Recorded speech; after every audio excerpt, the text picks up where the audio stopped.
Tonight's episode, The Case of the Missing Corpse, Part 2. When last we left Private Eye Mike McCabe, he had a late-night visitor in need of his skills. I don't usually get late-night visits from socialites, Mrs. Fleming. Good. You know who I am. I read the society page of the Daily News, believe it or not. You don't take a bad picture. I'm sure you don't either. The sounds of the crosstown train floated in on a warm breeze. It was the perfect lullaby to put me to sleep. But not tonight. What can I do for you? I need your help. I've found myself in an unusual situation. What's his name? Excuse me? Mrs. Fleming. Most people hire me to find out if their spouse is cheating, or because their spouse found out they were cheating. Your husband is a little too old to be running around the block, while you're young enough to run a marathon. So what's his name? Not every woman with a rich husband is cheating on him. My apologies.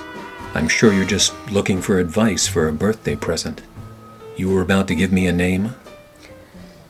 Angelo Marino, a childhood friend. A friend? Just a friend. I made a promise to him before he was sent overseas that I would handle the arrangements if he were killed. And he didn't make it back? His body did, before it disappeared from the city morgue. I take it he didn't just get up and walk away. Highly unlikely. What do you need me for? Your husband has enough money to hire a team of investigators. Angelo worked in the black market. Medicine, food, fuel. He had what you would call unsavory connections. And it wouldn't be a good look for a respected industrialist like your husband to be associated with the criminal element. My husband has a reputation I wish to protect. Maybe you should let it go then. I always keep my promises, Mr. McCabe. I was tired. I was hungry. And she knew I was going to say yes before I did. $20 a day plus expenses. I've got your Manhattan address. Go home and stay by the phone. I'll call you later. Thank you, Mr. McCabe.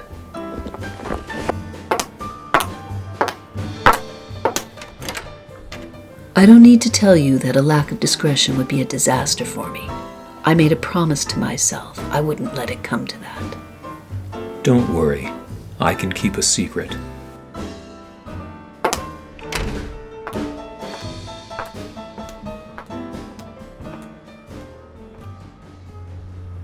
My first stop was the New York City morgue.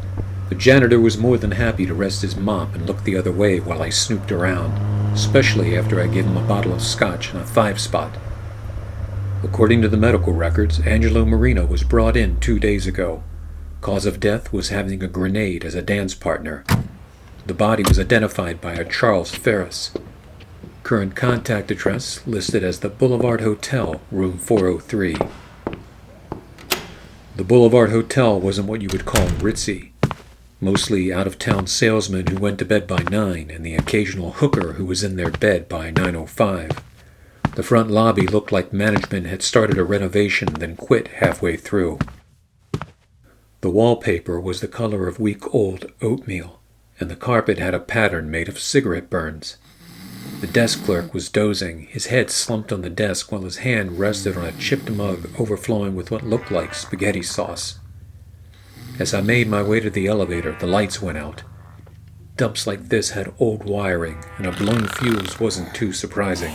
Hey! You want to fix the fuse? The clerk dragged his mug off the desk and shuffled into the office behind him. The elevator had an out-of-order sign taped over the call button, not that it mattered now. I lit a cigarette and hoofed it up to the 4th floor. At room 403 I knocked and waited for a response. Yeah? Who is it? The name's McCabe. I'm looking for Charles Ferris. The door opened a crack. I flicked my lighter, the flame lighting up a face that looked like someone tried to carve a road map out of it. A scar ran from beneath his right eye across his lips and down to his chin. He smelled like a trash can fire.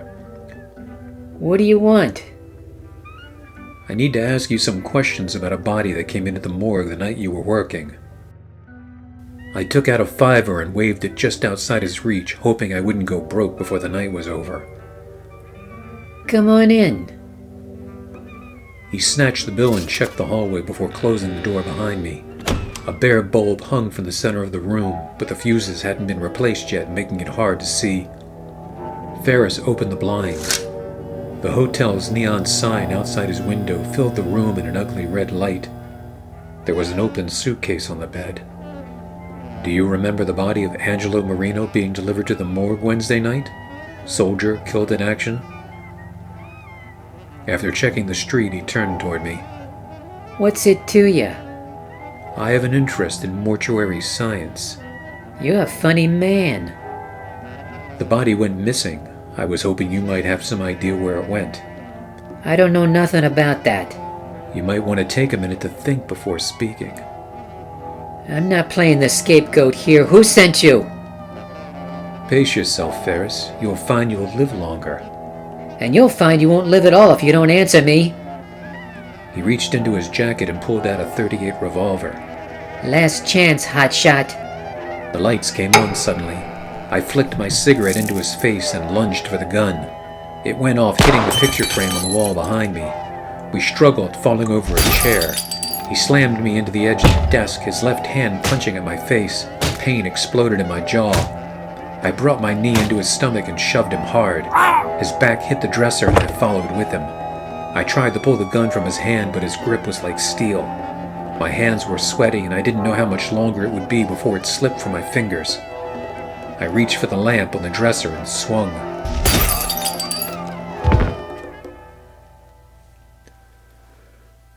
I checked his pulse. He was still alive. I searched his pockets and found his wallet. My $5 and a War Department ID. Charles Ferris, First Lieutenant. Issued March 29, 1942. I picked up my cigarette from the floor and took a deep drag before searching the room.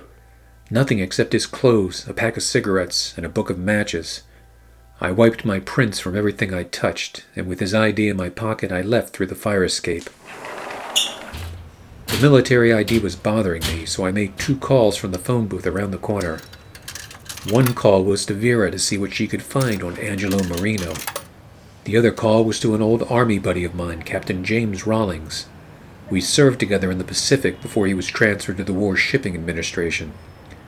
They were responsible for bringing the soldiers home for Operation Magic Carpet. I needed to find out some info on Ferris and if there was any connection with Evelyn Fleming. Rawlings said he would make a few calls and to meet him at his place in an hour. It was a short drive across the river to a small bungalow in Canarsie. The lights were on and the front door opened before I could knock. Well, Corporal McCabe, how's the leg? Always telling me to quit running around. Leg wounds can be funny that way. Come in. His place was tidy, everything in its place. Even the newspapers on the coffee table were lined up in a perfect row. Rawlings himself was in a suit and tie. His hair was still damp like he had just taken a shower.